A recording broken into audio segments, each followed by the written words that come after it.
কাজের কাজটা করে দিয়েছিলেন মুস্তাফিজুর রহমান। আপনারা যদি দেখেন, শেষ 12 বলে প্রয়োজন ছিল 23 রান।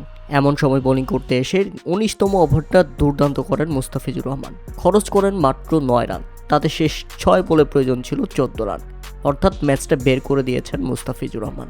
কিন্তু সেই ম্যাচটা রীতিমতো ডুবিয়ে দিলেন হারিস রুফ এবং শাহিন শাহ আফ্রিদি।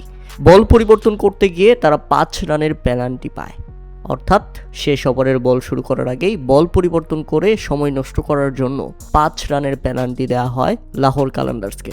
তাতে শেষ 6 বলের প্রয়োজন ছিল 9 রান, অর্থাৎ সেখানেই ম্যাচটা হেরে গেছে লাহোর কালান্দার্স। এবং শেষ ওভারে বোলিং করতে এসে প্রথম 3 বলেই জিতিয়ে দেয় হারিস রুফ। একটা ওয়াইড, 4 এবং ছক্কা, অর্থাৎ জিতে গেল করাচি কিংস।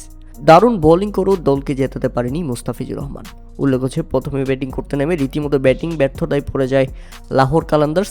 নির্ধারিত 20 ওভারে 9 উইকেট হারিয়ে 128 রানের লক্ষ্য দাঁড় করাতে পারে তারা।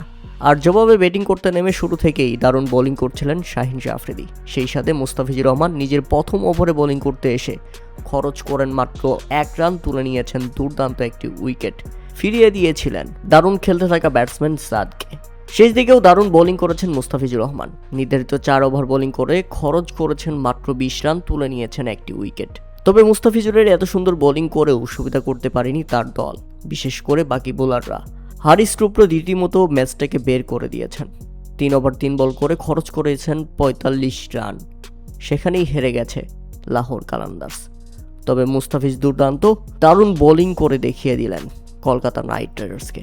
দেখো কলকাতা, আজকে মুস্তাফিজ তোমাদের দলে নাই, তাই এত রান করেও তোমরা আজ হেরে গেছো।